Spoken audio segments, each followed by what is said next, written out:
There is a quiet truth that hums beneath the noise of every unfulfilled life. Nothing shifts until you do. The world does not bend to your wishes. It responds to your being. For too long, you may have lingered in the antechamber of your own life, waiting for permission, for the right conditions, for a sign. But the sign you seek is written in your own resolve.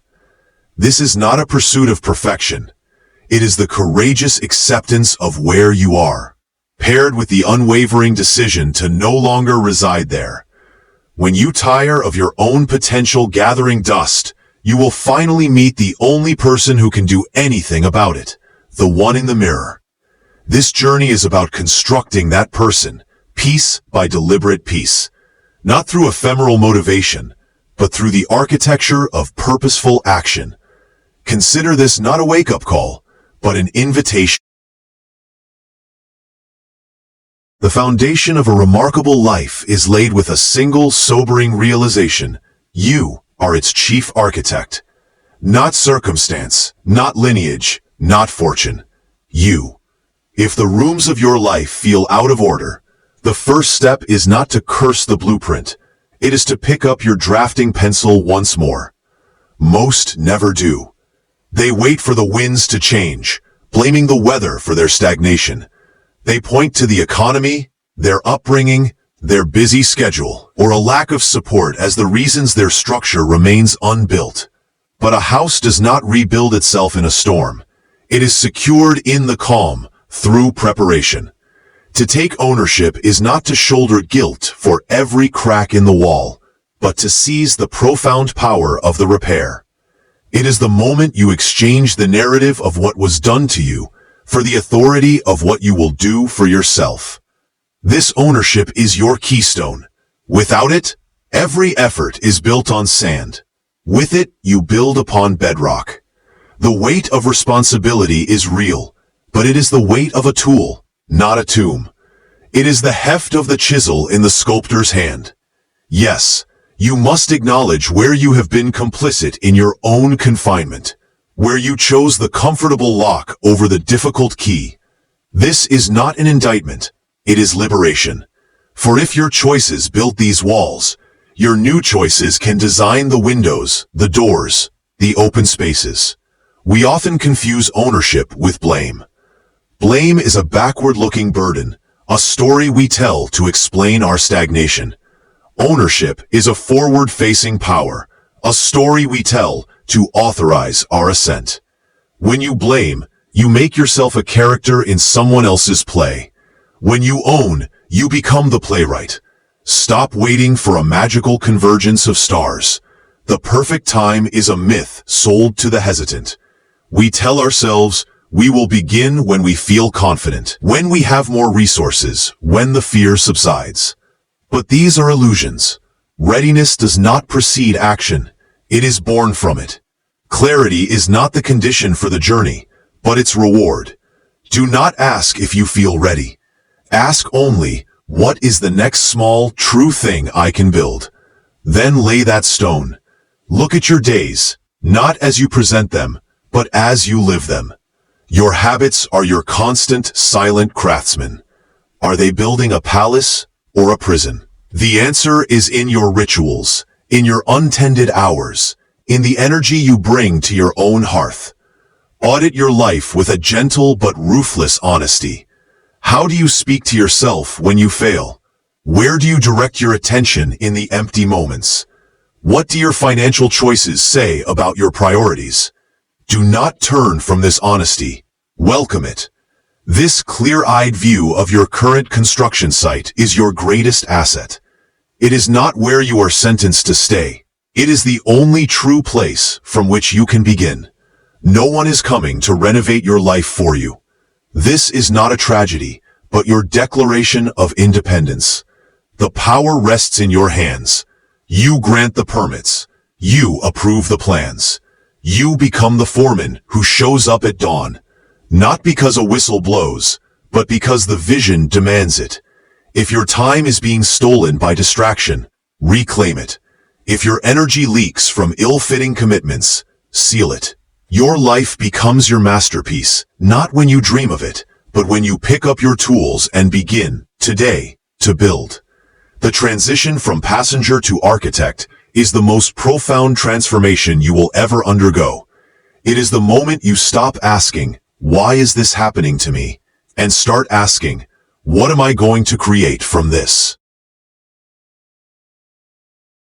Knowing is the map, doing is the journey, and between them lies a canyon most never cross, paved with good intentions. You already know what needs doing. The conversation you've rehearsed, the project you've outlined, the habit you've identified as a leak in your vessel. The gap is not in your understanding, but in your translation of thought into motion. This gap is where dreams go to fade. There is no cavalry. No external force will arrive to lift you from your chair and place your hands upon the work. That sacred, stubborn energy must generate from within. We secretly hope for a crisis to force our hand, for an external deadline to provide the urgency we lack. But true growth is not emergency repair work. It is conscious, daily construction.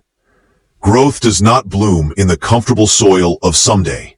It roots itself in the rocky, inconvenient now. It begins precisely when you feel least like beginning, when you choose to rise, not from excitement, but from respect for your own potential. This is the courage of the first brick. It feels heavy, awkward, and insignificant. Laying it won't give you a roof over your head tonight. But it establishes the line. It defines the space. It is a declaration to the universe, and more importantly, to yourself. This is where I begin. You do not improve by accident. You improve by a series of tiny, deliberate elections held in the private voting booth of your will. What separates those who transform from those who merely wish is not intellect or luck. It is the simple, relentless currency of action. We misunderstand the relationship between feeling and doing. We believe we must feel motivated, confident, or inspired to act. This is backwards. Action is the engine. Feeling is the caboose. Do not wait for belief to fuel action. Let action forge belief. Confidence is not a prerequisite you must find. It is a quality you earn, like calluses on your hands, through the friction of doing. You build your belief in yourself by keeping small promises to yourself, thereby creating a track record of your own reliability. There is no right time. Life is a river, not a lake. To wait on the bank for calmer waters is to watch your destination recede. The momentum you seek is not found. It is created by the first step, then the next. Movement begets momentum. Get your body in motion, and your mind will follow. Action creates clarity, not the other way around. You cannot think your way into a new way of acting. You must act your way into a new way of thinking.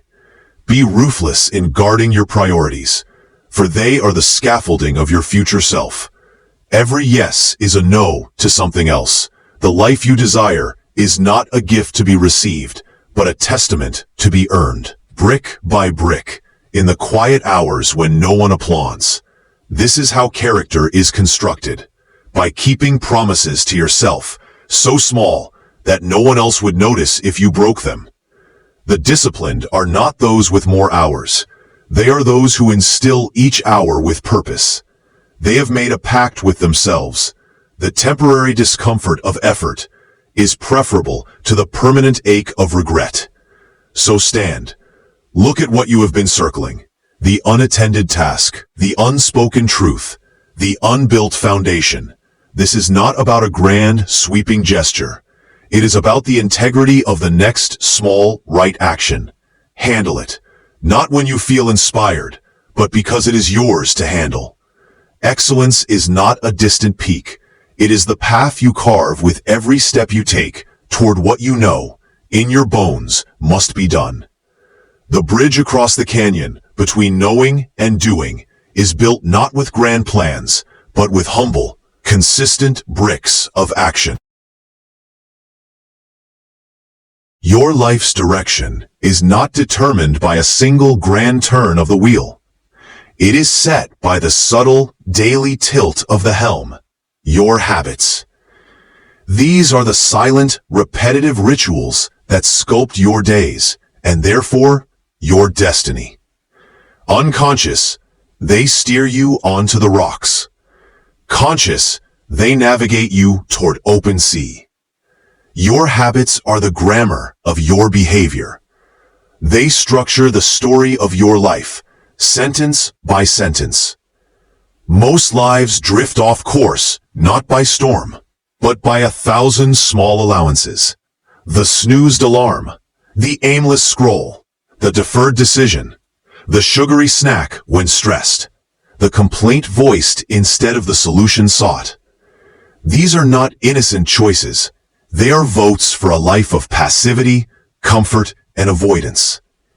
You cannot craft a future of intention while living on autopilot. The routines you follow, especially when tired or unobserved, are the truest reflection of your current identity. They are either silent allies in your construction project or termites in the foundation. The first hour of your day is a master ritual. It sets the psychological tone for everything that follows. If you begin by immediately consuming the world's chaos, news, emails, social media, you are inviting distraction to be the foreman of your day.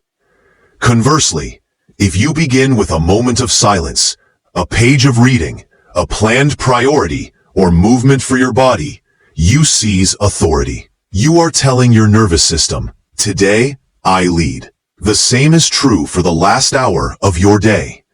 It is not for frantic planning or stimulation, but for gentle closure and preparation. A tidying of the physical and mental workspace for tomorrow's work.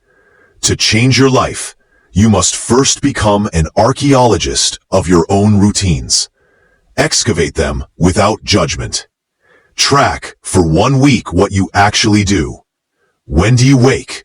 What do you do in the first 30 minutes? How do you transition from work to rest? What do you do when you are bored or anxious? You must see the full, unvarnished picture.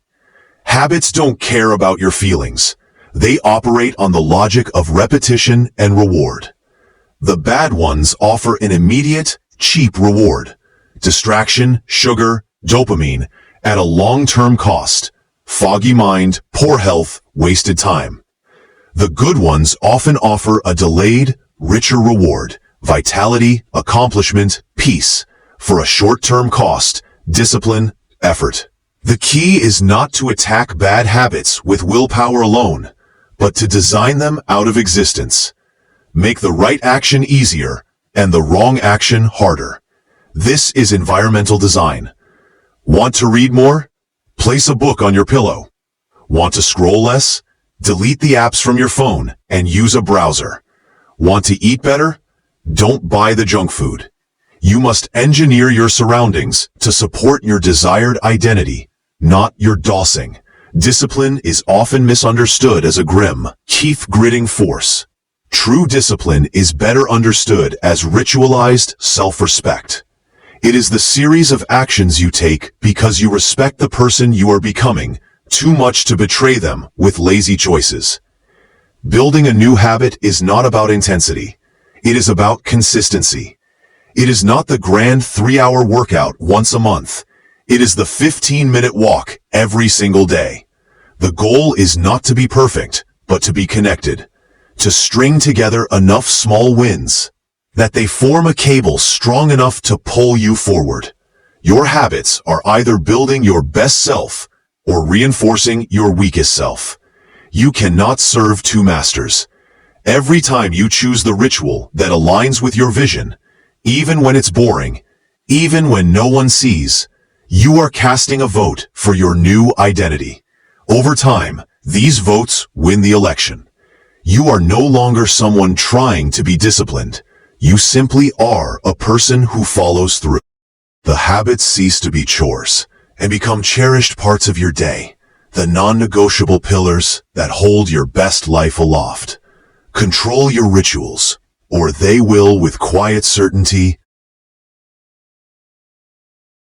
Every dawn, presents you with a quiet, crucial referendum. Will you choose the path of growth or the path of comfort? This is the fundamental choice that defines the trajectory of a human life. Comfort is the siren song of the familiar. It is the warm bed, the easy excuse, the well-worn thought pattern that asks nothing of you. It offers immediate relief, a temporary anesthetic for the low-grade anxiety of potential. But this relief is an illusion of progress. It is stillness disguised as peace. Growth, in stark contrast, is inherently disruptive. It is the intellectual stretch, the uncomfortable conversation, the physical effort when you are tired, the deliberate practice when you are bored. It does not ask for your enthusiasm, it asks for your commitment.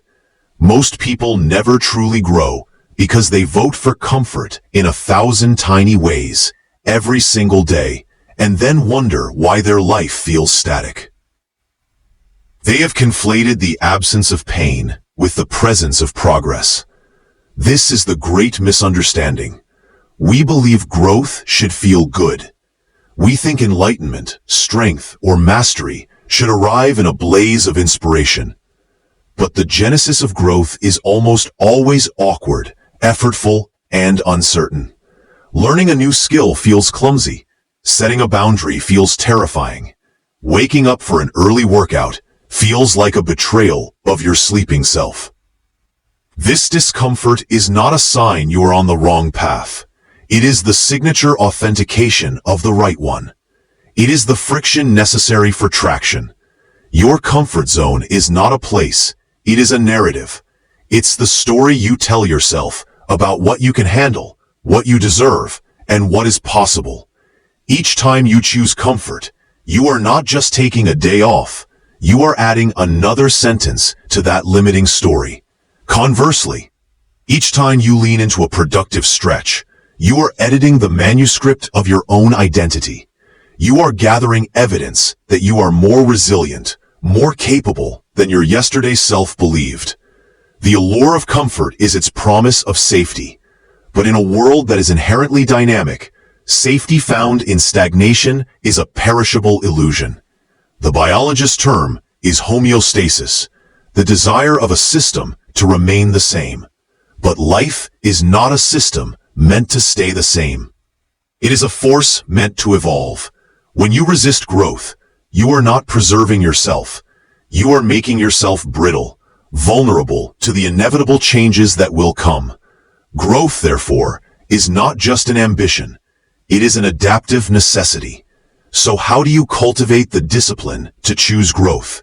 You do not rely on fleeting motivation. You install rituals that make growth the default, not the exception. You schedule the hard thing. You prepare for the resistance you know you'll feel. You practice what I call the 5-second rule of action. The moment you feel the impulse to do something aligned with growth or avoid something aligned with comfort, you must physically move within 5 seconds. Count backwards. 5, 4, 3, 2, 1, and move. This bypasses the elaborate debate your comfort-seeking mind will try to stage. Furthermore, reframe your relationship with the discomfort of growth. Do not see it as a penalty, but as a privilege. The ache in your muscles is the feeling of strength being woven. The frustration of learning is the friction of new neural pathways being formed. The anxiety of a difficult conversation is the pulse of a deeper, more authentic connection being forged. The discomfort is not the enemy, it is the raw material. Ultimately, the choice for growth is a vote for a future self you can respect. Comfort asks, how can I feel good right now? Growth asks, what will my future self thank me for? Every day, you are building that future self with your present choices. The easy road and the hard road both lead somewhere. The easy road leads back to where you are. The hard road, the one paved with deliberate, uncomfortable choices, leads to a place you have never been, a place called becoming. The ultimate test of your character is not what you do in the spotlight, but what you do in the shadows. When the applause fades, the deadlines are self-imposed, and no one is there to witness your effort or your lapse. This is where your true architecture is revealed. This is the domain of self-accountability, the quiet inner governance that separates a life of intention from a life of happenstance. Most people outsource their accountability. They rely on bosses, coaches, partners, or public declarations to provide the pressure necessary for action. This is a fragile way to live. It makes your progress contingent on external validation and surveillance. When the watcher turns away, your discipline often crumbles. True power, the kind that is unshakable and self-renewing, comes from becoming your own most respected authority. It is the shift from being accountable to someone to being accountable for yourself. Self-accountability begins with ruthless, compassionate honesty. It is a private audit, conducted without drama or self-flagellation. At the end of the day, you must be willing to sit in the quiet and ask, did my actions today align with the person I claim I am becoming? Did I honor my word to myself?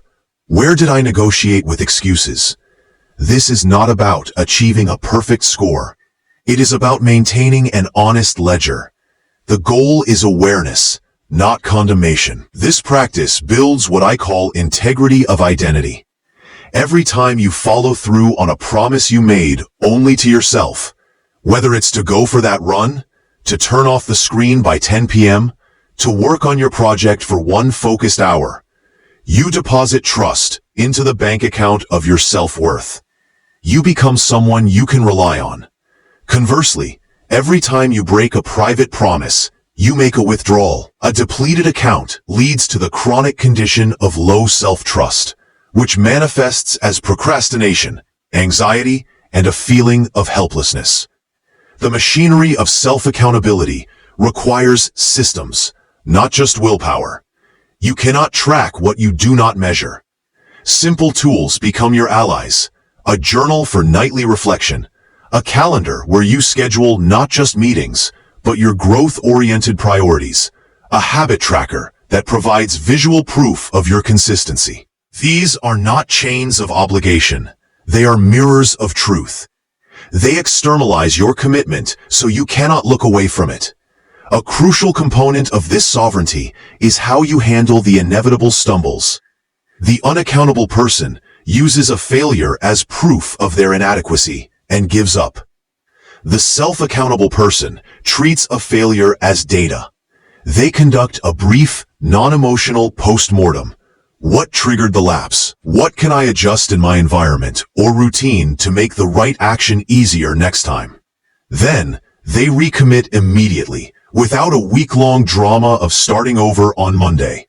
The reset happens at the very next decision point. This internal governance frees you. When you are your own accountable authority, you are no longer a victim of your moods, your circumstances, or other people's expectations.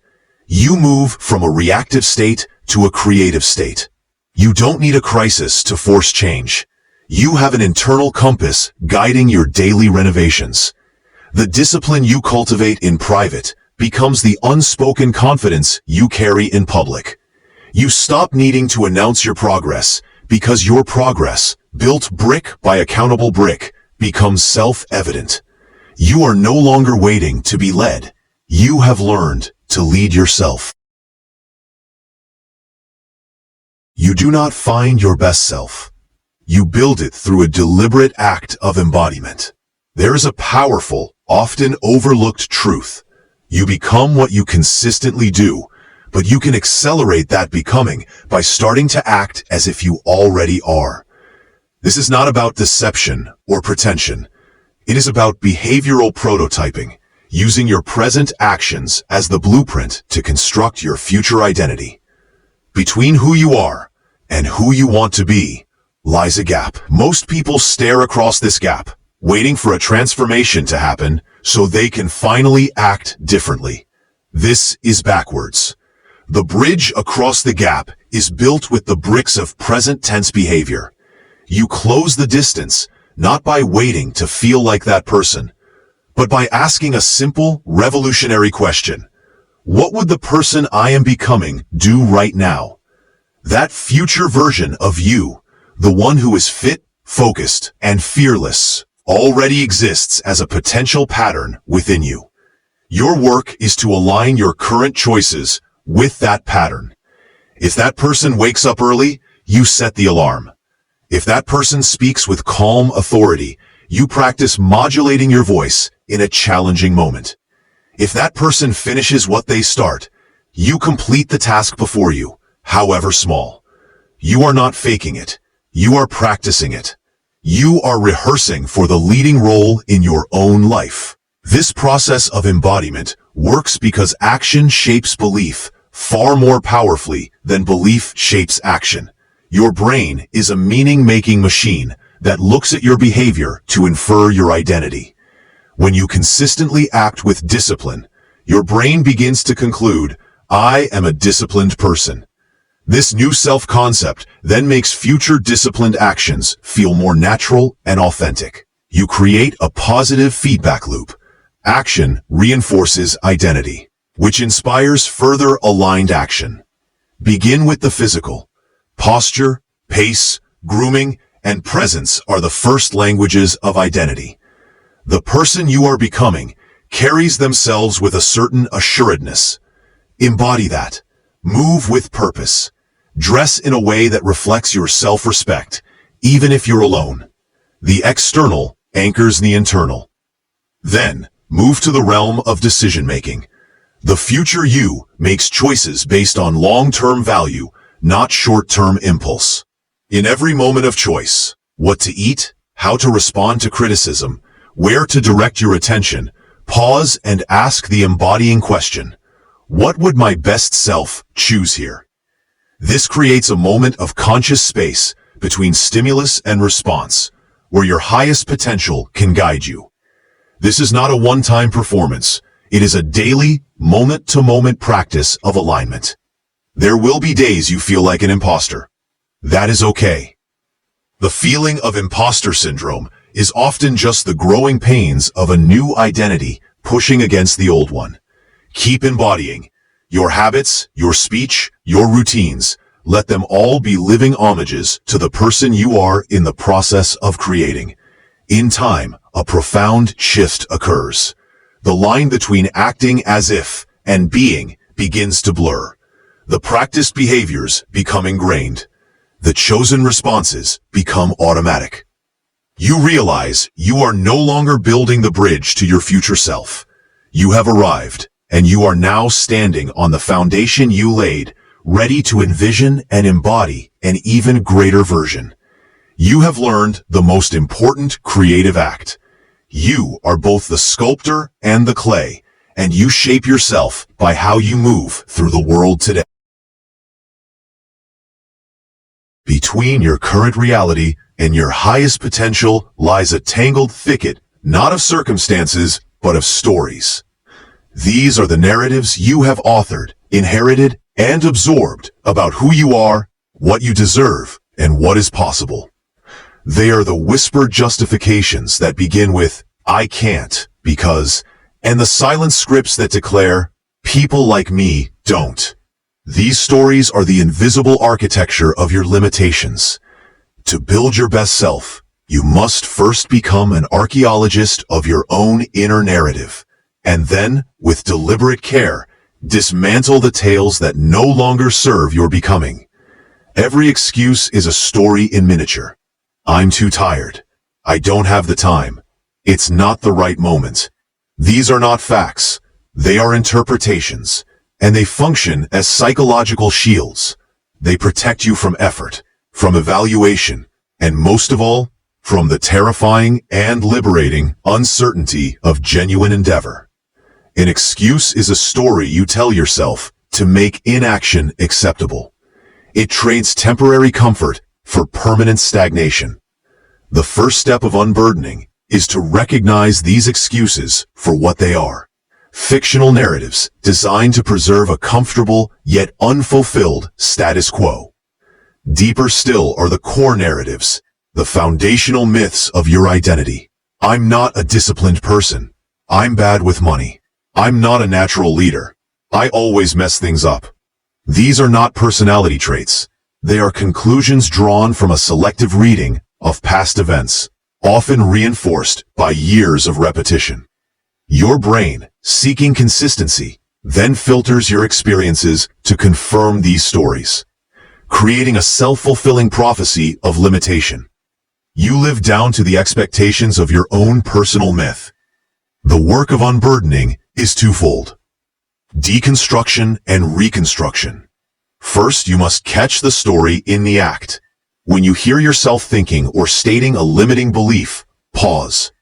Interrogate it with curiosity, not self-criticism. Ask, is this an absolute truth, or is it a story I've been telling myself? What evidence do I have for this? What evidence exists against it? Who would I be, and what would I do if I didn't believe this story? This is not positive thinking. It is accurate thinking. It is the act of separating the observable fact from the dramatic interpretation. The fact may be, I failed to complete the project on time. The story you attach might be, I'm irresponsible and incapable. The first is a single event. The second is a global indictment of your character. Unburdening requires you to hold the fact without buying into the catastrophic story. Reconstruction involves consciously authoring a new, empowering narrative. This is not about affirming unrealistic platitudes, I'm a millionaire, while your reality screams otherwise. That creates cognitive dissonance and failure. Instead, craft a bridge story, a narrative focused on identity and process, not just outcome. Shift from, I am not a writer, to, I'm someone who commits to writing for 30 minutes each day. The identity is in the action, not the accolade. This new story is actionable, believable, and rooted in the present tense behavior we explored in embodiment. This unburdening process creates psychological space.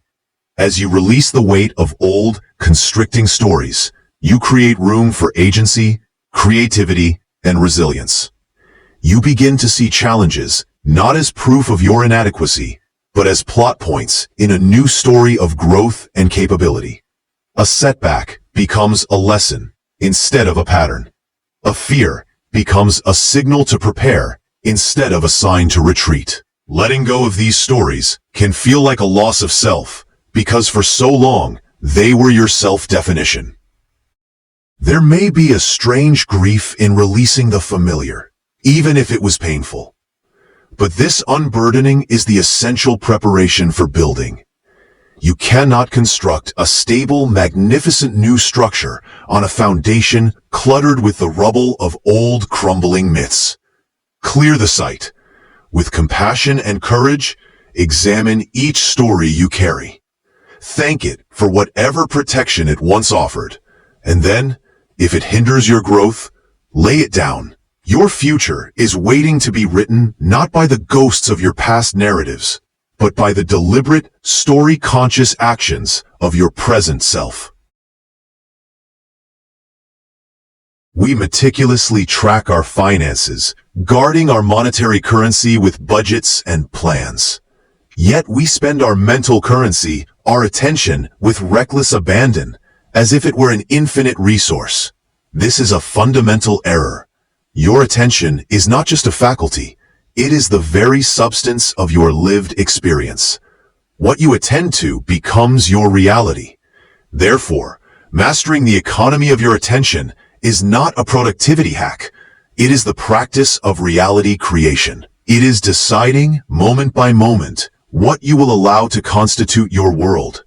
The modern environment is a marketplace designed for attention extraction.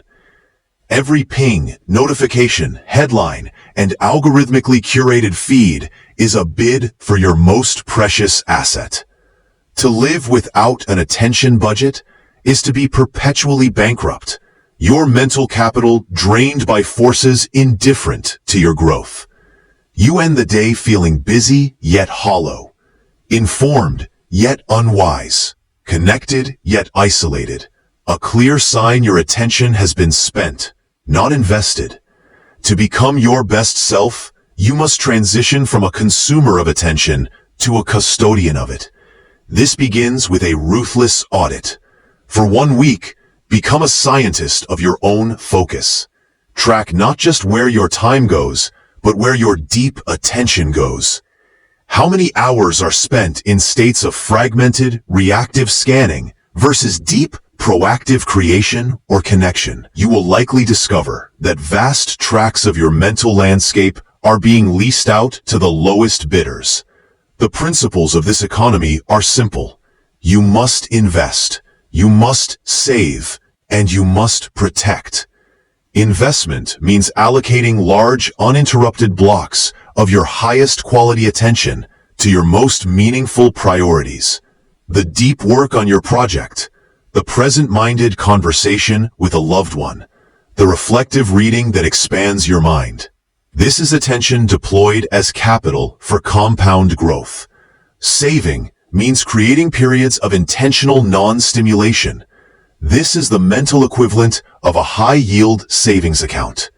It is in the quiet, boredom, and stillness, the walk without a podcast, the silent morning coffee, the meditation, that your mind consolidates learning, generates insights, and restores its depth. Do not fear boredom.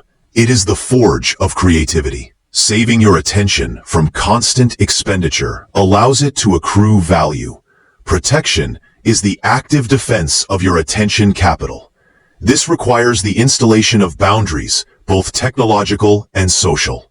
It means turning off non-essential notifications, creating physical and digital deep work zones, and learning the graceful but firm art of saying, "Not now."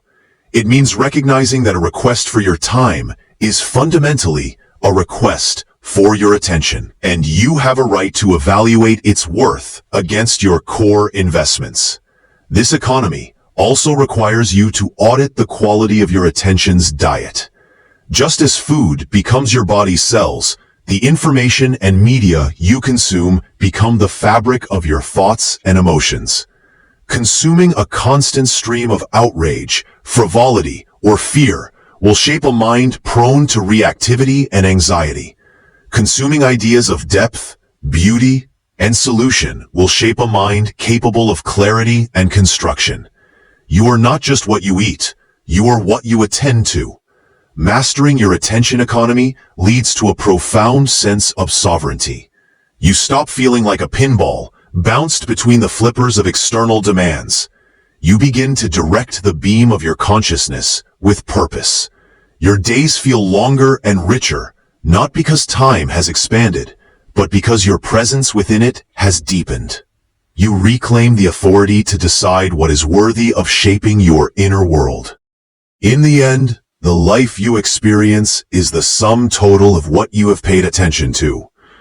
Choose your investments wisely, for they yield the ultimate return, the quality of your very. The pursuit of a best self can subtly devolve into a project of fragmentation. We work on our career self in one compartment, our health self in another, our relationship self in a third, and our inner self in a hidden drawer. We seek balance as if it were a static state of equal distribution, a tightrope walk between conflicting demands. But this is a flawed model. Your best self is not a collection of optimized silos. It is a harmonious, integrated system. The goal is not balance, but integration, the weaving of all parts of your life into a cohesive, mutually reinforcing whole. Integration recognizes that you are one person. The energy you bring to your work is the same energy you bring to your home. The discipline you cultivate in the gym influences the patience you have with your children. The clarity you seek in meditation informs the decisions you make in the boardroom. When you compartmentalize, you create internal conflict and drain your vitality by forcing constant psychological switches between incompatible modes of being. Integration seeks alignment, so that your values, actions, and roles flow from a single, centered source. The first step toward integration is to identify your core principles, the 3 to 5 non-negotiable values that define what a life well lived means to you. Is it creativity, integrity, connection, growth, contribution? These are not goals, but guiding lights. Then you conduct an audit of your major life domains: health, work, relationships, personal growth, community. Not to judge them in isolation, but to ask, how does my engagement in this area express or betray my core principles? You may discover that your pursuit of career success, long hours, high stress, is eroding your core value of connection with family, or that your desire for personal growth is being stifled by a relational dynamic that demands you stay small. Integration doesn't mean you give equal time to everything. It means you design everything to be in conversation with your core. Perhaps you integrate connection into your work by mentoring a colleague. Perhaps you bring your value of growth into your relationships by engaging in shared learning with a partner. Integration also happens through rituals that bridge domains. A morning ritual of planning and centering sets an intentional tone that permeates your entire day, both professional and personal. A weekly review where you reflect not just on tasks completed, but on how you lived your values across all domains, fosters holistic awareness. The practice of bringing full presence to whatever you are doing, whether drafting an email or reading a bedtime story, is the micro act of integration. It is the assertion that this moment, in this role, is a valid and vital expression of your whole self. This work requires the courage to make tough, unifying choices. It might mean turning down a prestigious job that would shatter your family life, or restructuring your business to protect your health. These are not sacrifices in the true sense. They are choices for integrity. You are choosing the wholeness of your system over the hypertrophy of one part at the expense of others. A life of integration feels fundamentally different. It is characterized not by the absence of stress, but by the absence of internal civil war. Your energy is conserved because you are no longer fighting yourself. Your actions have a compound effect, as progress in one area naturally fuels progress in another. You present yourself to the world, not as a bundle of conflicting roles, but as a coherent person. You become, in essence, undivided. This is the deepest form of strength, the integrity of a life where every piece belongs, and the whole is infinitely greater than the sum of its fragmented parts.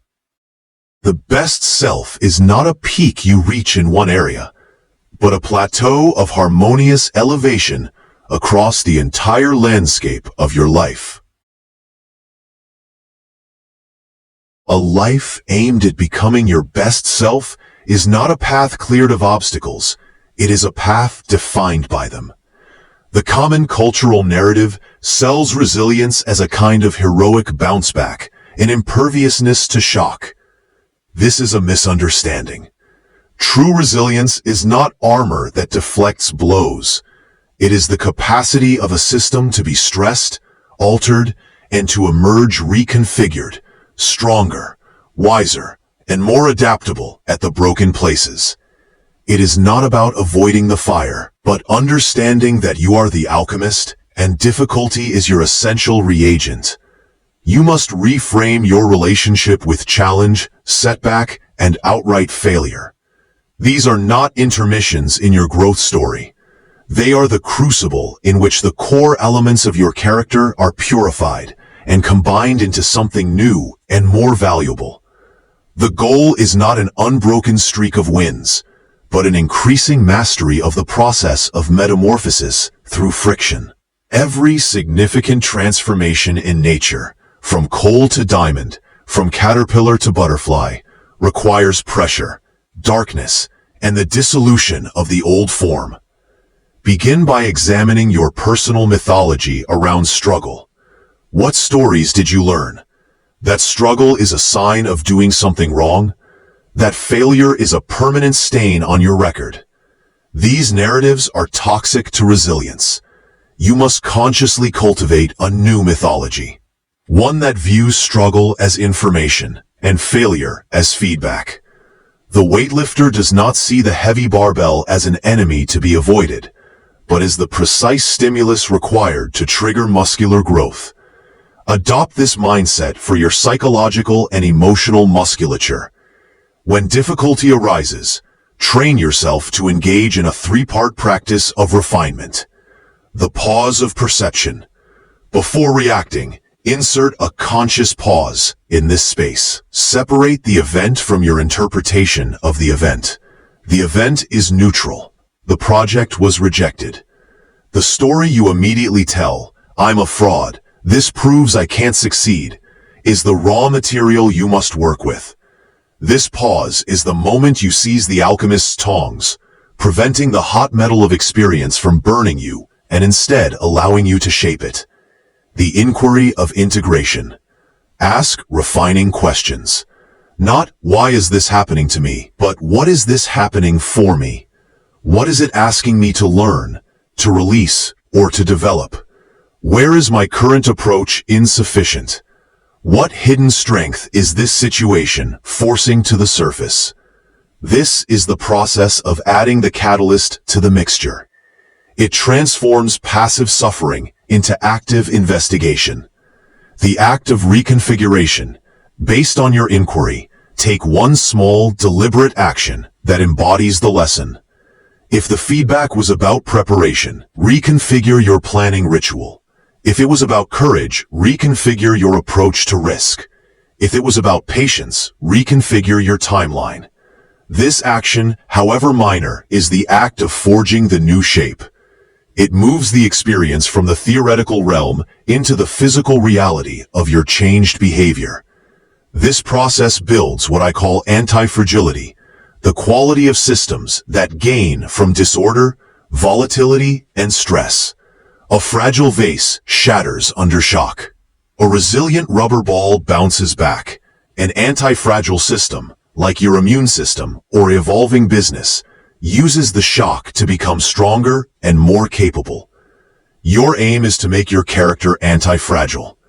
You do this by voluntarily engaging with manageable challenges, stepping outside your comfort zone deliberately, and by using involuntary challenges as the compulsory curriculum for your advancement. Remember, the most beautiful pottery is often marked by kintsugi, the Japanese art of repairing broken pottery with lacquer dusted with gold. The breakage and repair are not hidden, they are illuminated, becoming the most valued feature of the piece's history. Your resilience is your kintsugi. The cracks where you have broken and consciously reconstituted yourself are not flaws. They are the gleaming, golden evidence of a life refined by experience. They are the map of your transformation, proving you are not a static object to be protected, but a dynamic process that grows more beautiful and complex through intelligent engagement with all of life's textures, especially the rough ones. Chapter 11. The Legacy of the Mundane. Meaning in the Maintenance. We are captivated by the mythology of the grand gesture, the breakthrough innovation, the heroic effort, the defining moment. While these peaks have their place, they are not the substance of a life. They are the punctuation, the true text of your existence. The narrative that forms your character and shapes your legacy is written in the quiet, unglamorous script of the mundane. It is composed of the daily maintenance, the repeated disciplines, the small kindnesses, and the humble chores that no one sees and history will never record. To become your best self, you must fall in love with the profound significance of the insignificant. The grand vision of your future is built upon an infinite series of present moment bricks. The vision of vibrant health is built upon thousands of unremarkable choices. This apple over that pastry, this early night over that extra episode, this walk in the rain. The vision of financial freedom is built upon hundreds of mundane decisions: tracking an expense, delaying a purchase, investing a small amount automatically. The vision of deep relationships is built upon countless micro moments of attention: putting down the phone to listen, remembering a small detail, offering a word of thanks. To disdain the mundane in pursuit of the monumental is to try to build a cathedral while refusing to lay bricks. This is where integrity is forged, not in the fiery public test, but in the cold, private discipline of doing the right thing when it doesn't matter, when no one is watching, and when you don't feel like it.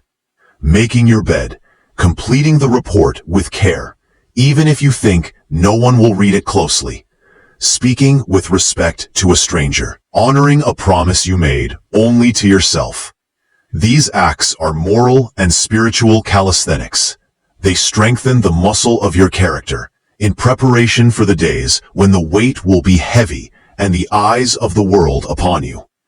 Your trustworthiness in great things is proven by your fidelity in small things. Furthermore, the mundane is the realm of craft. Craft is the love and attention brought to the ordinary task. It is the cook who finds artistry in chopping vegetables evenly. It is the writer who obsesses over the rhythm of a single sentence. It is the parent who sees the bedtime routine not as a chore, but as a sacred ritual of connection.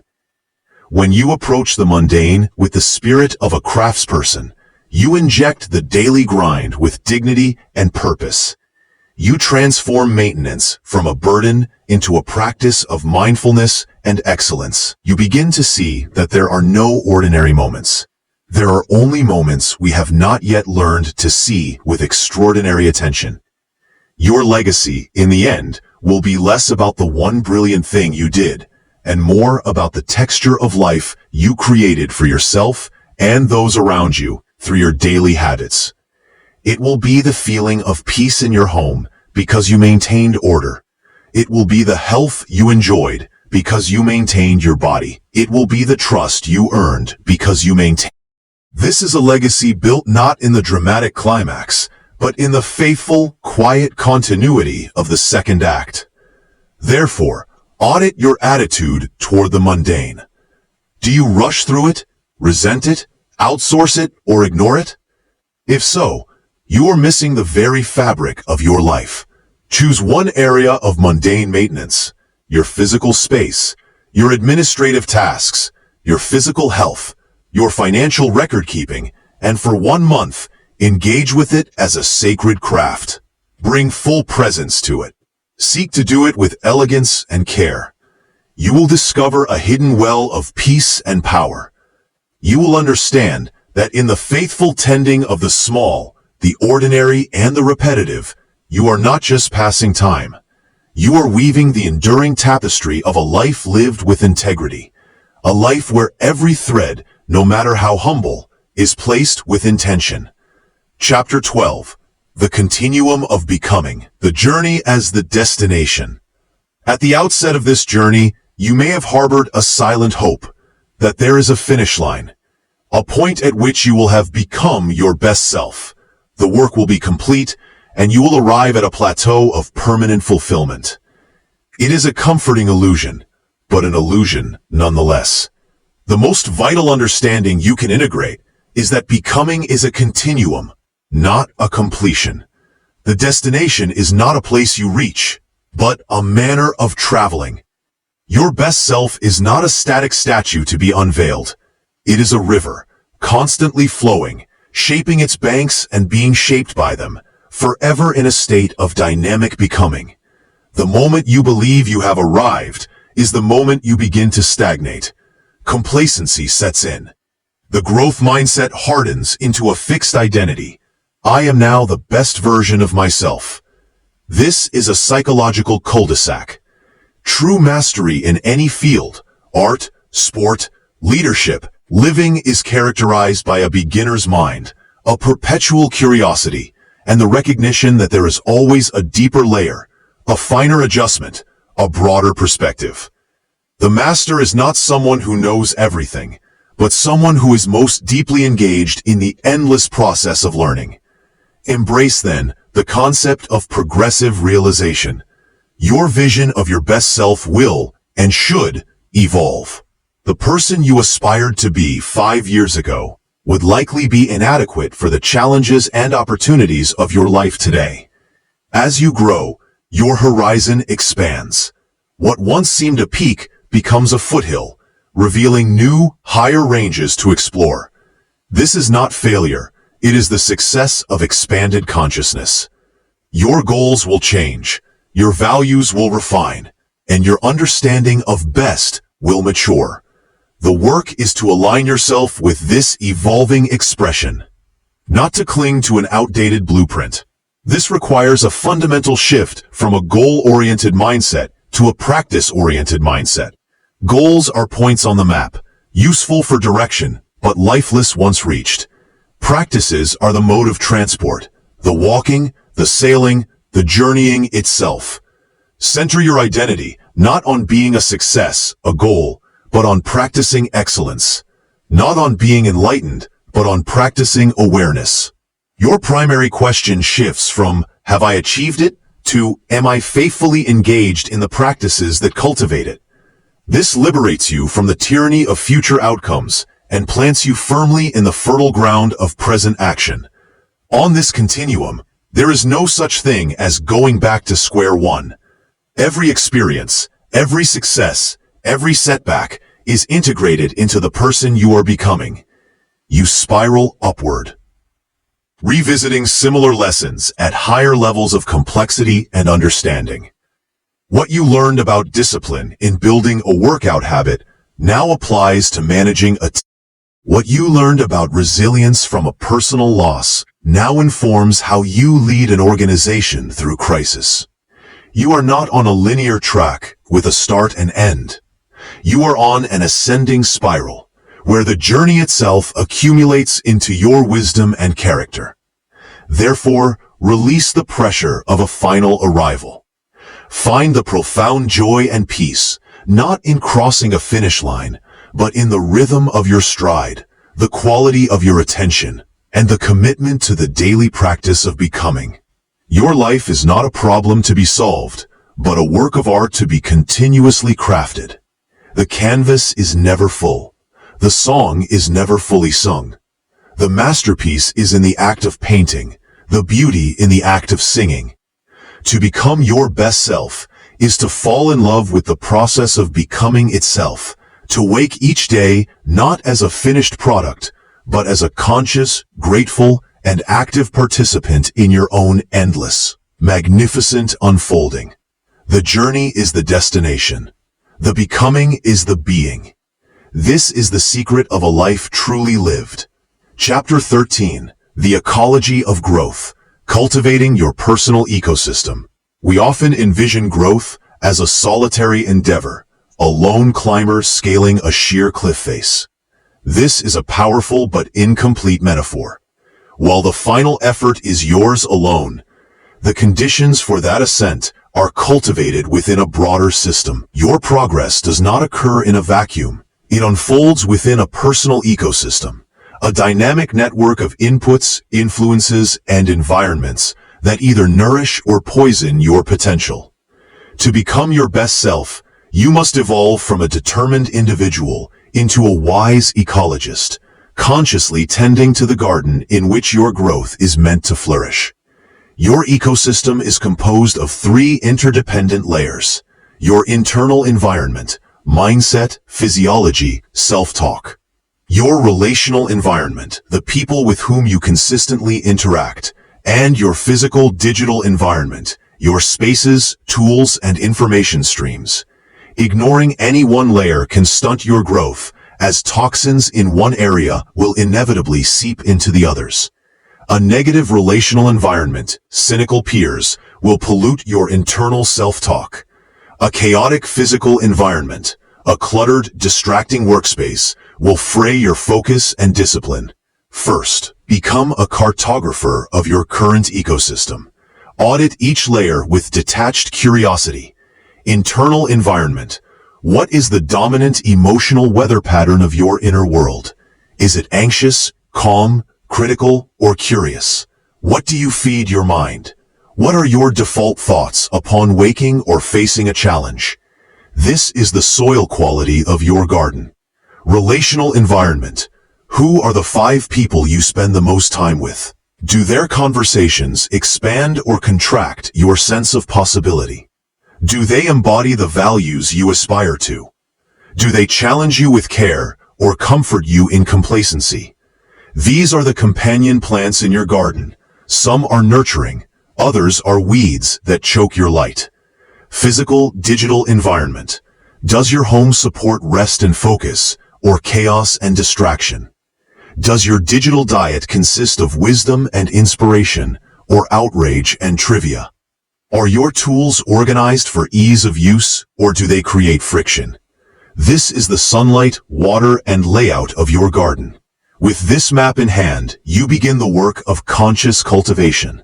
This is not about aggressive control, but about intelligent stewardship. Enrich the soil, internal environment. Introduce daily rituals that inoculate your mindset. This could be a gratitude practice to combat negativity, mindfulness to calm anxiety, or deliberate consumption of philosophy and literature that stretches. Tend to your physiology with sleep, nutrition, and movement. A healthy body is the greenhouse for a healthy mind. Prune and plant, relational environment. This requires courage. You must prune relationships that are actively toxic, those marked by chronic pessimism, disrespect, or energy depletion. This is not always about ending relationships, but about radically reducing their influence and access. Simultaneously, you must plant and nurture connections with people who inspire you, whose character you admire, and whose conversations leave you feeling energized and elevated. Seek mentors, join mastermind groups, and be the nurturing companion plant for others. Design the landscape, physical, digital environment. Engineer your surroundings to make good choices effortless and bad choices difficult. This is the principle of friction and flow. Want to read more? Place books in every room and remove the distracting apps from your phone. Reduce friction for reading, increase it for scrolling. Want to be more focused? Create a dedicated, clean workspace and use website blockers during work hours.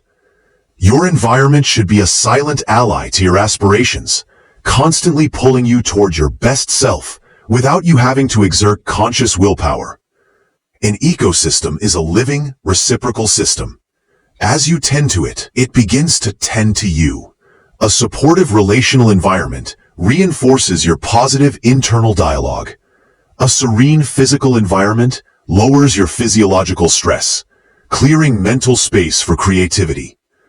The work of becoming is no longer a brutal act of will against a hostile world, but a harmonious process of co-creation with a world you have thoughtfully arranged to support your flourishing. You are not just the plant struggling to grow. You are the gardener, the landscape architect, and the steward of the entire thriving system from which your growth emerges. The pursuit of your best self is inherently future-oriented. You are motivated by a vision of who you could become, the life you could create, the impact you could have. Yet here lies a critical paradox. You can only ever build that future from the raw materials of the present moment. Obsession with the future breeds anxiety and a disembodied striving. Obsession with the past breeds regret and stagnation. The only point of power, the only place where action, choice, and change are possible, is the eternal now. Thus, the master skill of becoming is presence, the full, conscious inhabiting of the current moment, not as an escape from ambition, but as the very ground from which all ambition must grow. A mind absent from the present is a leaking vessel. It pours energy into rehearsing future worries. What if I fail? Or rehashing past scripts. I shouldn't have said that. This mental time travel drains the vital energy required for the only thing that matters, the next right action in front of you. The writer stuck in anxiety about the book's reception cannot focus on the sentence at hand. The leader ruminating on a past mistake cannot be fully attentive to the opportunity in the current meeting. Your future is built not by worrying about it, but by bringing profound focus to the brick you are laying right now. Cultivating presence is not passive. It is the most active state of being. It begins with sensory anchoring. When you find yourself hurtling into the future or the past, gently but firmly return to your senses. Feel your feet on the ground. Notice the quality of the light in the room. Listen to the subtle sounds around you. This is not a relaxation technique, though it is calming. It is a reality recalibration technique. It pulls you out of the abstract, conceptual world of time and plants, you back into the physical, actionable reality of space. From this anchored state, you engage in what I call purposeful presence. This is presence applied to your goals. It is not thinking about the work. It is being in the work. When you are with your family, you are fully with them. The phone is away. Your attention is soft and open. When you are working, you are fully in the task, immersed in the flow state, where self-consciousness dissolves and pure engagement remains. This quality of attention is what produces masterful work and deep connection. It is the difference between being a tourist in your own life, snapping hurried pictures of the future, and being a resident, fully inhabiting the rich texture of your days. This practice dissolves the artificial tension between being and becoming. In a state of deep presence, you are your best self, because your best self is not a future trophy, but a current quality of attention and intention. The person you aspire to be would not be distracted during a child's story or half-hearted in their craft. By choosing to be fully present, you are acting as that person now. The future vision and the present action merge. Therefore, structure your days not just for productivity, but for punctuated presence. Build rituals that serve as now anchors. 3 deep breaths before starting a new task. A moment of silence before a meal. A dedicated transition window between work and home life, where you consciously shed one role and don the next. These are not breaks from your journey. They are the essential maintenance of the vehicle, your conscious self, that is making the journey possible. The grand arc of your life will be composed of these now moments, strung together. A future of meaning is built by investing meaning into the present moment.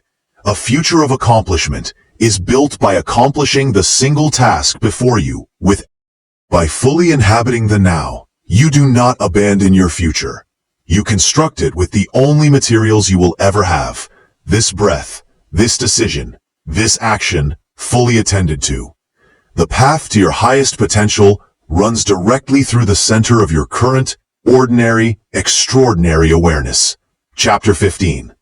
The gift of contribution, where your best self meets the world. The journey of becoming can, if we are not careful, turn perilously inward. It can become a narcissistic project of self-optimization, a quest for a personal pinnacle that overlooks the valley of human need below. But a self that is only ever for itself is not a best self. It is a well-furnished prison. The final and perhaps most defining stage of your transformation is the turn outward.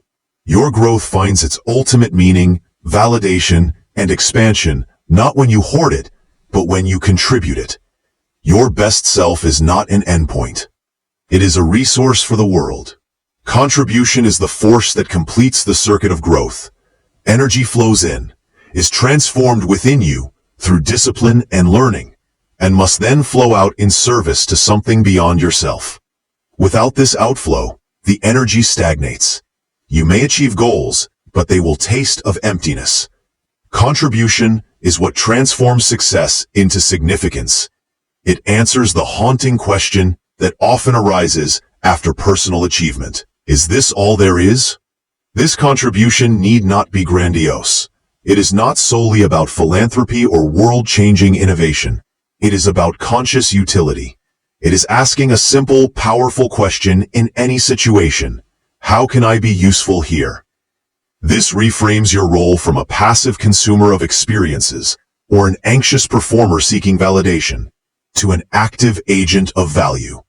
In a meeting, you can contribute clarity.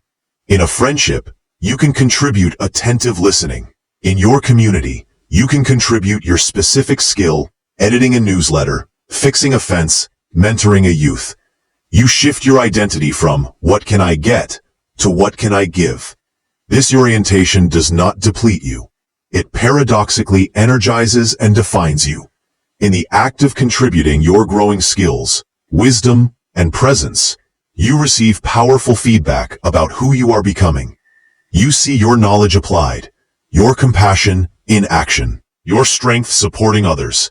This solidifies your new identity more than any internal affirmation ever could. You are not just thinking you are more capable. You are seeing your capability make a tangible difference. Furthermore, contribution is the most potent antidote to the isolation that can accompany deep personal work. It reweaves you into the fabric of community. It creates bonds based on generosity and mutual uplift, not on neediness or competition. The relationships forged in the context of meaningful contribution are some of the most durable and fulfilling you will ever know. To integrate this, make contribution a non-negotiable line item in your ecosystem and daily practice. Schedule generosity. Block time each week for mentoring, volunteering, or a project that serves others. Practice micro-contributions. Leave a thoughtful review for a small business. Send an article of genuine value to a colleague. Offer a specific word of encouragement. Look for what philosopher Abraham Heschel called the needs of the hour, the small, immediate opportunity to be of service that is right in front of you. In the end, the arc of a well-lived life bends from survival to success to significance. Your best self is the pivot point in that arc. It is the integrated, resilient, present, and capable being you have forged through your private discipline. But its ultimate purpose is to become. Your journey culminates not in a trophy on a shelf, but in the hands you have strengthened, the minds you have enlightened, and the small corner of the world you have made more beautiful. Simply because you passed through it as a conscious, contributing force. This is where your becoming meets its destiny, in the generous and lasting imprint you choose to leave behind. In a culture that worships at the altar of hustle, where busyness is worn as a badge of honor, the most radical and essential act for your becoming may be the deliberate cultivation of stillness. We have mistaken motion for progress and noise for substance. Yet no creative endeavor, no deep insight, and no sustainable growth can be born from a mind that is perpetually in cyclone. Your best self is not forged in the relentless hammer strike alone, but equally in the silent space between strikes, the moment of poised potential. To build with wisdom, you must become a connoisseur of quiet, a guardian of the inner sanctum where your soul replenishes its stores. Stillness is not inactivity. It is not laziness or avoidance. It is active receptivity. It is the conscious withdrawal from the output mode, the doing, producing, and reacting, into the input mode of being, listening, and restoring. It is in stillness that the sediment of experience settles, allowing clarity to emerge. It is where your subconscious mind, that vast and fertile underground network, integrates lessons and forges connections that conscious striving could never achieve. The breakthroughs you seek in your frantic efforts often arrive fully formed, in the shower, on a walk, or in the first quiet moments upon waking. Gifts from the depths accessed only through surface calm. To neglect stillness is to slowly bankrupt your inner resources. You begin to operate on borrowed energy, drawing from reserves of resilience and creativity that are not being replenished. This leads to the hallmarks of depletion: irritability, cynicism, mental fog, and a feeling of being profoundly busy yet hollow. Your work becomes effortful rather than inspired. Your relationships transactional rather than connective. You are pouring from an empty cup. Therefore, you must architect sanctuaries of stillness into the very infrastructure of your life. This is a twofold practice, creating external conditions of quiet and cultivating the internal capacity to be at peace within them. Designate temporal sanctuaries. These are non-negotiable appointments with silence. The early morning hour before the world demands your attention. The evening wind-down period devoid of screens. A weekly Sabbath of some kind, a half-day or full day where you abstain from productive work and commercial consumption. In these temporal containers, you are not doing nothing. You are engaging in the vital work of psychic and spiritual maintenance. Cultivate internal sanctuary. The external quiet is meaningless if your inner world is a riot of planning and regret. This is where practices like meditation, contemplative prayer, or deep breathing become essential. They are not spiritual luxuries. They are mental hygiene. They train the muscle of attention to release its grip on the endless stream of thought and rest in the awareness that holds the stream. Start with 5 minutes. Sit, breathe, and when you find yourself carried away by a thought, gently return to the sensation of the breath. This simple act is the foundational rep for building inner stillness. In these sanctuaries, profound restoration occurs. The nervous system shifts from the sympathetic fight or flight state to the parasympathetic rest and digest state. Healing hormones flood the body. The mind's default mode, network responsible for self-referential thought and imagination, activates, weaving the tapestry of your identity and generating creative insight. You are not wasting time. You are compounding the quality of all your time. Embrace also the stillness within activity. This is the practice of single tasking with full immersion. When you walk, just walk. Feel the air, notice the light, hear the sounds. When you eat, just savor the textures and flavors. This is moving meditation. It trains your mind to be fully present in one action, which is the essence of stillness in motion. It turns ordinary life into a continuous practice of centering. The person you are becoming is not a frazzled machine, but a deep well. Stillness is the process of digging that well, of tapping into the aquifer of peace and creativity that lies beneath the surface noise of your life. From this well, you draw the clear, cool water of patience for difficult tasks, compassion for challenging people, and inspiration for your most meaningful work. Protect your stillness not as a guilty pleasure, but as the sacred source from which all your power to act in the world ultimately flows. Our quest for a best self can be hijacked by the ghost of perfectionism, a merciless, shadowy figure that whispers, "You are only worthy if you are flawless." It demands a spotless past, an error-free present, and a guaranteed future. This is a trap of the highest order. It paralyzes beginnings, poisons progress, and ensures that your masterpiece remains forever locked in the prison of not good enough. To move forward with courage, you must make peace with a liberating truth. Excellence resides on the far side of imperfection, not in its avoidance. The path to your potential is paved with honorable mistakes, thoughtful corrections, and the beautiful, human evidence of the trying. Perfectionism is not a high standard. It is a fear-based distortion of a high standard. It confuses the ideal with the required. It is rooted in the belief that your worth is conditional upon flawless performance. This creates a fragile identity, one that must be constantly defended through overwork, procrastination, to avoid the judgment of an imperfect result, and harsh self-criticism. It makes the process of growth a torment, not a joy. The antidote is the cultivation of aspirational excellence, guided by the wisdom of imperfection. This approach acknowledges a simple biological reality.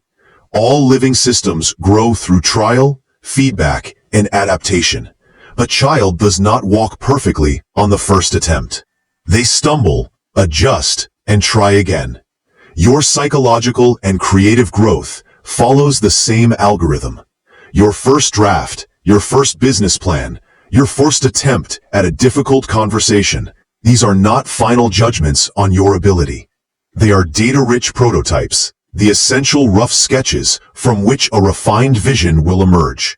Embrace, therefore, the strategic release of the non-essential. In any endeavor, identify the 20% of elements that constitute 80% of the value or impact. Pour your excellence there. Allow the remaining 80% to be good enough. The perfect blog post never published has zero impact. The good enough post, shared authentically, can connect, teach, and inspire. The perfect home-cooked meal never prepared nourishes no one.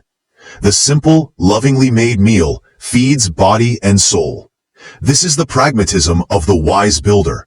Ship the work, launch the product, have the conversation. You can refine it in version 2.0, informed by real-world feedback. Practice the art of conscious incompletion.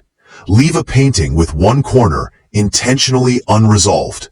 End a practice session on your instrument not at a point of mastery, but at a point of curiosity for the next day.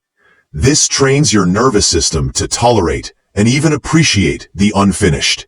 It keeps the creative energy alive and flowing.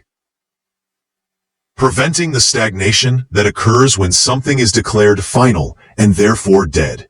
Your life itself is a work of conscious incompletion, and that is its glory. This wisdom extends to self-compassion. When you stumble, when you lose your temper, break a discipline, or make a poor choice, perfectionism demands you flagellate yourself. The wisdom of imperfection invites you to conduct a kind post-mortem. Ask, what was the trigger? What did I learn? What one small step can I take to repair and realign? Then, with the lesson integrated, you let it go. You do not carry the failed prototype as a permanent burden. You use its materials to build the next, better iteration. In the end, the most beautiful and human creations often bear the marks of the hand that made them. The slight asymmetry in pottery, the visible brushstroke in a painting, the vulnerability in a speech. These flaws are not mistakes. They are evidence of life, of effort, of a unique spirit engaging with the world. Your best self will not be a polished, sterile. It will be a vibrant, complex, slightly weathered, and deeply authentic work of art, marked by the beautiful, unfinished lines of a life courageously and imperfectly lived. Your legacy will be found not in your flawless record, but in the depth of your effort and the humanity of your journey. Linear thinking is a disease of the modern mind.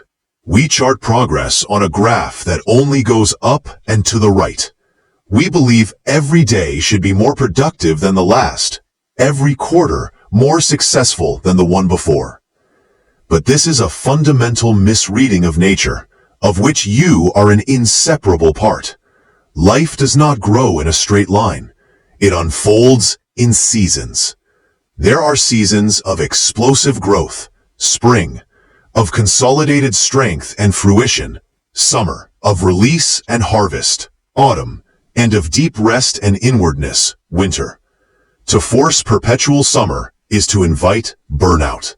To fear the necessary winter is to prevent renewal. Your becoming is not a sprint up an incline. It is a mindful dance with a cyclical symphony. You must learn to identify your personal seasons and honor their unique demands. A season of planting is one of high energy, exploration, and launching new initiatives. It requires boldness and a tolerance for risk. A season of growth is one of focused cultivation, discipline, and tending to the projects you've begun. It requires consistency and patience. A season of harvest is one of reaping rewards, sharing your work, and celebrating milestones. It requires gratitude and the wisdom to know what is ripe. A season of fallow is one of necessary rest, reflection, and restoration. It requires surrender and trust. The great suffering comes from being in one season while berating yourself for not embodying the energy of another. To be in a necessary winter of recovery and demand of yourself the output of summer is a form of self-violence. It leads to despair. Conversely, to be in a spring of creative opportunity and languish in winter's hibernation is to squander potential. The art is in the discernment.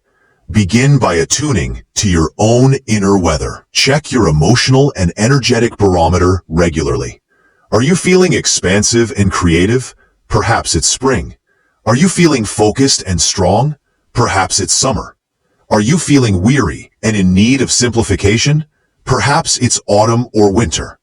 There is no judgment in this assessment, only information. Your task is not to force a change in the weather, but to dress appropriately for it. Align your actions with the season. In winter, your work may be reading, planning, journaling, and restorative practices, laying the compost for future growth. Pushing for a major launch now would be futile and draining. In spring, capitalize on the surge of ideas and network energy. In summer, buckle down and execute with depth. In autumn, complete projects, delegate, and prepare systems for the coming quiet. This rhythmic awareness also applies to the larger arcs of your life. Your 20s may be a season of planting many seeds. Your 30s and 40s a season of intense growth in a few key areas. Your later decades may be seasons of rich harvest and wisdom sharing. Fighting these macro seasons leads to a life out of sync, full of friction and regret. When you embrace your seasons, you trade the anxiety of linear striving for the peace of cyclical trust. You understand that the fallow period is not wasted time, but the dark, silent ground where roots grow deepest. You understand that a harvest must eventually be followed by a release of what is no longer needed, making room for new planting. You move through your life not as a relentless machine, but as a wise farmer of your own soul, knowing that each season has its purpose, and that the whole symphony, the vibrant spring, the lush summer, the golden autumn, the silent winter, is necessary for the cultivation of a rich, resilient, and complete human life. Your best self is not a permanent summer, but one who has learned to dance gracefully in the rain, bask wisely in the sun, release gracefully with the falling leaves, and rest deeply in the sea. No path of growth is a serene promenade through sun-dappled woods. It is at times a trek across a barren plain under a scorching sun, with the wind scouring the landscape of all comfort. This terrain has a name: adversity. Its forms are legion, loss, failure, betrayal, illness, stagnation. The common instinct is to see adversity as an interruption to the journey, a malevolent force to be resisted, cursed, and escaped as swiftly as possible. But this perspective leaves you only a victim of circumstance. There exists a higher, more potent orientation. To engage in the alchemy of adversity, the conscious process of transmuting the raw, heavy lead of suffering into the gold of wisdom, character, and renewed purpose. Adversity is not a random punishment. It is an impersonal, though often brutal, curriculum. It presents lessons that comfort and ease never can. It teaches resilience, not as a concept, but as a cellular memory. It teaches compassion by first allowing you to intimately know your own suffering. It burns away the trivial and forces you to confront essential questions. What do I truly value? Who am I when everything is stripped away? What is worth rebuilding? In the furnace of hardship, your identity is not destroyed, but refined. The first step in this alchemical process is to cease personalizing the pain. This does not mean denying its reality or its sting. It means shifting from the question, "Why is this happening to me?" to the question, "What is this asking of me?" The former casts you as the doomed protagonist in a tragic story authored by a hostile universe. The latter casts you as the protagonist in a story of metamorphosis, where the challenge is the catalyst for an evolution you did not know you needed. This subtle shift in framing is the difference between being crushed by the weight and discovering you have the leverage to lift it. Next, you must surrender to the process, not the pain. There is a crucial distinction. Surrendering to the pain is passivity, a collapsing into despair. Surrendering to the process is an active, courageous acceptance of the reality before you. It is saying, "This is here. I cannot wish it away in this moment. So how do I move through it with the most grace, learning, and integrity possible?" This surrender is not weakness. It is the wisdom to stop fighting the wave and instead learn to swim in the tumultuous water. Within this acceptance, you find a strange, solid ground, the ground of what is. From this grounded acceptance, you begin the deliberate work of extraction and integration. You become a miner in the dark cave of your experience, searching for the ore of insight. Journal relentlessly. Ask, what is this revealing about my strengths I didn't know I had? What dependencies or false securities is it shattering? What deeper longing for connection, authenticity, or contribution is it surfacing? Extract the lesson, however small. Then integrate it. Weave this new thread of understanding into the fabric of your character. Perhaps the lesson is boundaries? Then integrate it by clearly communicating one. Perhaps it is humility. Integrate it by asking for help. This act of weaving is the alchemical transformation. The base metal of experience becomes a golden thread in your tapestry. Finally, you must find the sacred narrative. Humans are meaning-making creatures. Adversity left as a senseless scar is a festering wound. Adversity woven into a story of growth, service, or redemption becomes a source of power. How will you allow this experience to alter the story you tell about yourself and your capacity to meet life? Perhaps your period of illness becomes the foundation for a deeper appreciation of health and a desire to advocate. Perhaps a professional failure becomes the pivotal plot twist that led you to your true calling. You are the author. You get to decide what the chapter means in the arc of your whole book. To walk through adversity with this alchemical intent is to become anti-fragile, to gain from disorder. You emerge not merely unbroken, but reconfigured. You possess a depth of empathy, a toughness of spirit, and a clarity of vision that can only be earned, not given. The scars become not symbols of damage, but insignia of transformation. Proof that you have engaged with one of life's most powerful sculptors and collaborated with it to carve a more profound, compassionate, and resilient version of yourself. The gold you forge in this fire becomes a light not just for your own path, but one you can hold out for others in their own dark nights. Chapter 20. The Unseen Foundation. The integrity of private victory. Before there's a skyscraper that brushes the clouds, visible for miles, there is the invisible, meticulous work of the foundation, poured in the dark, damp earth, unseen by admirers. Society celebrates the public victory, the promotion, the award, the finished masterpiece, the roaring applause. Yet these are merely the visible expressions of a far more critical and wholly private architecture. The integrity of private victory. This is the domain of your character when no one is watching. The alignment of your smallest actions with your deepest values, and the quiet triumph of keeping a promise made only to yourself. Your public life will only ever be as strong, authentic, and sustainable as the private foundation upon which it is built. Private victory is the cultivation of inner authority. It is the shift from being governed by external validation. Do they approve? To being guided by an internal compass. Is this true to my principles? It is the decision to go for a run on a cold, rainy morning because you said you would, not because you'll post about it. It is the choice to tell the difficult truth in a conversation where a convenient lie would go unnoticed. It is the discipline to turn off a distracting website and return to your deep work, resisting the cheap dopamine for the sake of long-term craft. These moments are silent.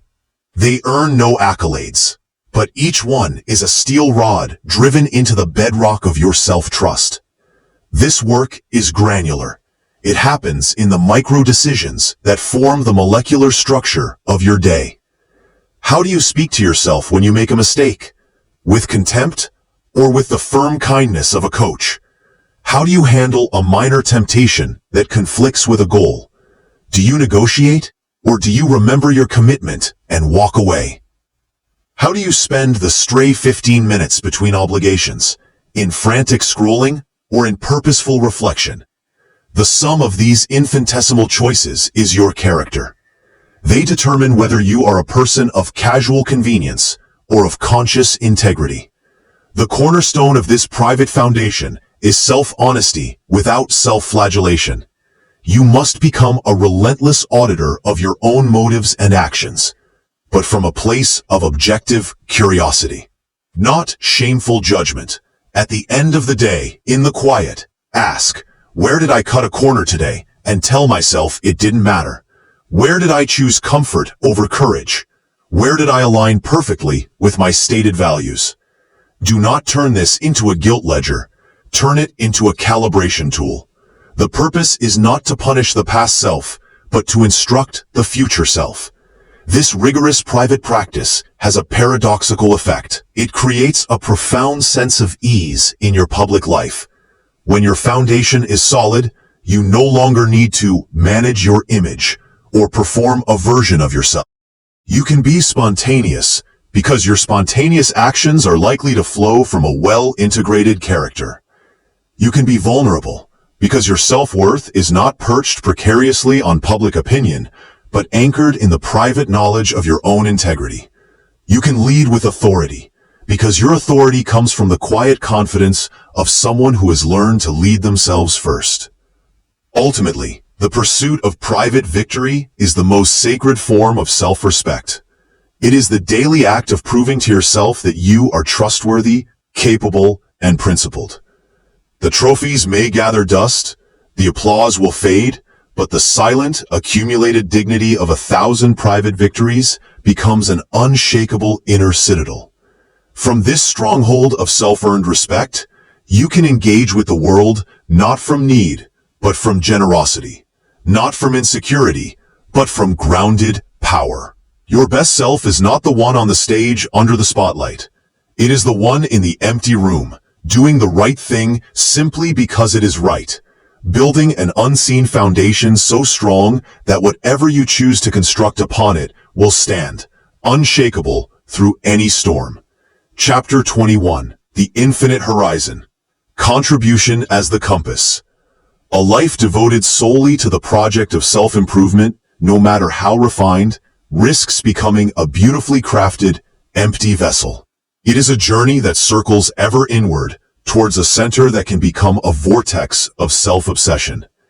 To complete the arc of becoming, you must orient yourself by an infinite horizon, one that exists beyond the boundaries of your own skin, your own goals, your own lifespan. This horizon is defined by contribution. It is the understanding that your highest purpose and the ultimate meaning of your growth is found in how you use your expanding capabilities to serve, elevate, and enrich the world beyond yourself. Your best self is not a destination for you to inhabit, but a gift for you to give. Contribution is the force that transmutes personal success into lasting significance. Success asks, how can I win? Significance asks, how can I help others win? Success is about climbing the ladder. Significance is about making sure the ladder leans against the right wall, and then holding it steady for others. When contribution becomes your compass, your entire journey is recontextualized. The skills you build, the resilience you forge, the wisdom you earn, they are no longer just personal assets. They become tools in a workshop dedicated to a cause greater than your own comfort or acclaim. This shifts your relationship with your own growth from one of scarcity to one of abundant utility. You no longer hoard your knowledge for competitive advantage. You share it to lift the tide for all boats. You no longer see your time as a finite commodity to be jealously guarded, but as a currency to be invested in mentoring, in volunteering, in creating something of genuine value for your community. Your focus expands from "what's in it for me" to "what can I pour into this?" This orientation is paradoxically the most potent antidote to existential anxiety and feelings of insignificance. When you are useful, you are connected. When you are contributing, you are necessary. To integrate this, make contribution a non-negotiable strand in the daily braid of your life. This does not require a grand philanthropic gesture. It begins with micro-contributions of presence and skill. It is the patience to truly listen to a struggling colleague. It is the decision to create work of such clarity and quality that it makes someone else's job easier. It is the act of teaching someone one small thing. It is picking up litter in your neighborhood, leaving a thoughtful review for a small business, or advocating quietly for someone who has no voice. Look for the needs of the hour, the small, immediate opportunity to be of service that is directly in front of you.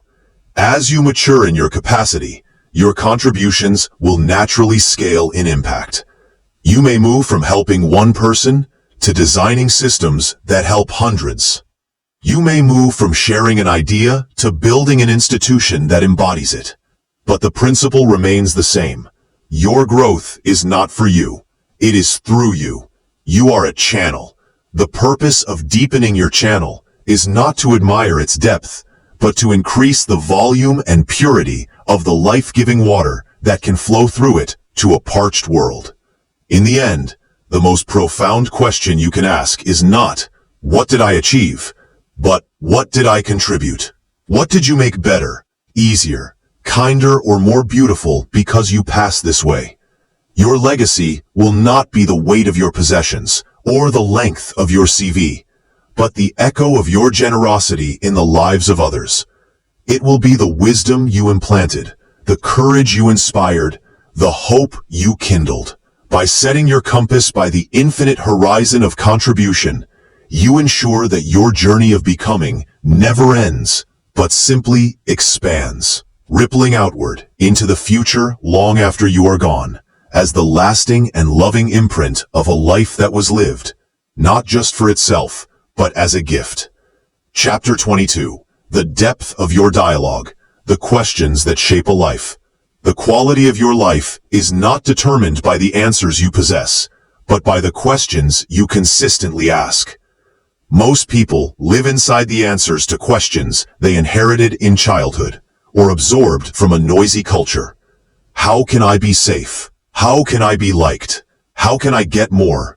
These questions create a life of reaction, a perimeter defense around a small self.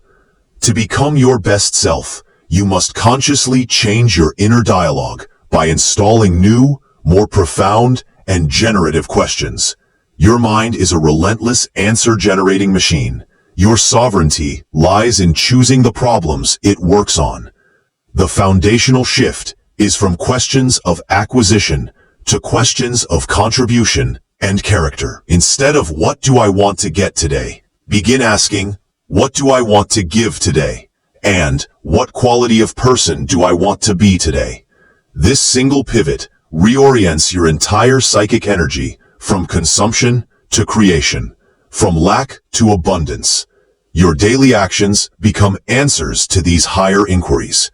To build resilience, trade "Why is this happening to me?" for "What is this preparing me for?" and "How can this strengthen my capacity to serve?" The first question casts you as a victim of narrative. The latter two cast you as an apprentice in a forge, where the heat is not punishment, but purification for a purpose you may not yet fully see. This question does not deny pain, but it denies meaninglessness. It actively seeks the gold thread in the dark fabric. For clarity and direction, move past "what is my passion?" a question that can be paralyzing in its search for a single, blazing fire. Ask instead, what problem moves me to engage, even without promise of reward? And what activity makes me feel most aligned and useful when I am doing it? Passion is often discovered in the process of engaged contribution, not in passive introspection. Cultivate questions of presence and perception. What am I not seeing here? What if the opposite were also true? What does this moment feel like in my body? These questions pull you out of conceptual abstraction and into sensory reality, opening doors to intuition and cutting through biased thinking. Finally, install the legacy questions, to be asked not at life's end, but as a regular practice. What will my older self thank me for doing today? What small thing can I do now that will matter in 10 years? How do I want to be remembered by those who know me best? These are the compass needles that keep you oriented toward true north, beyond the magnetic pole of daily trivia. Your internal dialogue is the control panel of your consciousness. By deliberately programming it with questions of depth, service, strength, and legacy, you ensure that the relentless problem-solving engine of your mind is always working on the right projects, the projects of building a profound and meaningful life. You become, in essence, the author of your own becoming through the inquiries you dare to pose. Chapter 23. The Unforced Rhythms. Sustainable Power over Frenetic Effort. Our culture glorifies the grind, the hustle, the dramatic burst of effort that borders on self-destruction. This is the physics of the sprinter applied to the marathon of a life. It is a recipe for burnout, resentment, and a brittle existence that shatters under sustained pressure. The power required for a lifetime of becoming is not frenetic. It is sustainable. It is found not in the clenched fist, but in the rhythmic breath. Not in the gritted teeth effort, but in the unforced rhythms of grace and applied focus. Your goal is not to be a flash of lightning, but to become the steady, undeniable force of a river carving a canyon. This requires a shift from a volition-based model of discipline, I make myself do this through sheer will, to a rhythm and ritual-based model, I have designed a flow that carries me. Willpower is a finite fuel, spectacularly inefficient for daily navigation. Ritual is an installed autopilot for excellence. Your morning ritual, your work blocks, your shutdown routine. These are not tasks, but temples of focus you enter. Within them, the decision fatigue is removed. You are not deciding to work. You are simply following the rhythm of your day, which you designed in a state of clarity for your future self. Central to this is the principle of oscillation. All sustainable systems operate on a pulse, exertion and recovery, contraction and expansion, summer and winter. Apply this to your days and weeks. For every period of deep, focused output, a 90-minute sprint, schedule a period of deliberate recovery, a 20-minute walk, a period of silence. Honor the Sabbath principle, 1 day in 7, dedicated not to productivity, but to restoration, play, and connection. This is not wasted time. It is the inhalation without which the exhalation of work is impossible. It is in the valleys that the views from the peaks are integrated. Listen to the subtle feedback of your energy, not the loud shouts of your ambition. There is a difference between the healthy discomfort of growth and the toxic strain of overreach. Learn the signature of each. Growth discomfort feels like a muscular stretch, often accompanied by a quiet focus. Overreach feels like frayed nerves, irritability, and a frantic quality. When you feel the latter, it is not a signal to push harder with caffeine and self-recrimination. It is a signal to downshift. Take a true break. Sleep. Stare out a window. The goal is not to avoid all strain, but to become a master of your own recovery, so you can return to the work with renewed power, not depleted resentment. In this unforced rhythm, you discover a paradoxical truth. You accomplish more by doing less. Less frantic activity, less multitasking, less resistance to necessary rest. Your power becomes renewable, like tide or sunlight. You are no longer a machine, periodically breaking down and requiring repair. You are an ecosystem, with cycles of growth and dormancy, output and intake, all working in a harmonious, self-sustaining loop. This is the power that endures for decades. This is the strength of the sequoia, growing steadily, season by season. Not the fireworks display that is brilliant, brief, and gone. Chapter 24. The resonance you emit. Your invisible impact, beyond your words, your actions, and your visible achievements. You are constantly transmitting a frequency, an emanation of being. This is your resonance. It is composed of your prevailing emotional state, your level of inner congruence, and the quality of your silent presence. People may forget what you said or did, but they will never forget how you made them feel in their spirit. This resonance is your most subtle and profound impact on the world. It precedes you, lingers after you leave a room, and shapes the psychological and emotional environment of every space you enter. To become your best self is to become conscious of this emission and to take responsibility for its quality. Your resonance is not something you fake. It is not about plastering on a positive attitude. It is the inevitable outer echo of your inner state. If your inner world is a battlefield of anxiety and self-criticism, you will emit a frequency of tension and scarcity. Whether you speak or not, others will subtly contract in your presence. If your inner world is one of integrated acceptance and purposeful calm, you will emit a frequency of possibility and peace. Others will subtly expand. You are either a source of psychological nourishment or depletion, long before any transaction or conversation begins. Cultivating a resonant presence begins, as all things do, internally.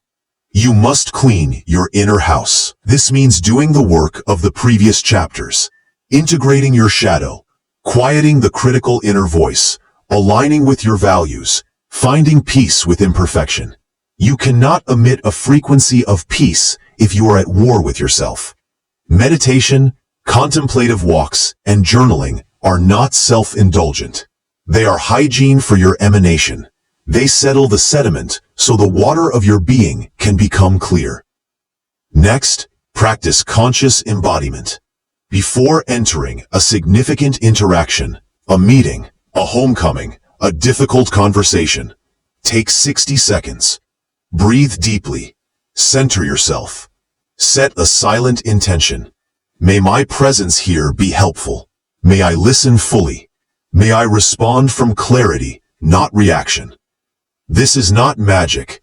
It is a deliberate tuning of your instrument before you play. Perhaps the most powerful aspect of resonance is attunement, the ability to receive the frequency of others. This is deep listening with your whole being, not just your ears. It is listening for the emotion beneath the words, the need behind the complaint, the hope inside the fear. When you attune to someone, you make them feel felt, which is one of the most profound human needs. Your resonant presence then becomes a healing space, a container where others can relax, be seen, and access their own better selves. Understand that your legacy will be, in large part, this resonant imprint. Years from now, people may not quote your advice, but they will remember the feeling of being in your presence. There was a calm about her. He made you feel you could do anything. Time with her was like a deep breath. This is the intangible inheritance you leave in the hearts of others. It is how you change the atmosphere of your family, your team, your community, not by force of argument, but by the quiet force of your being.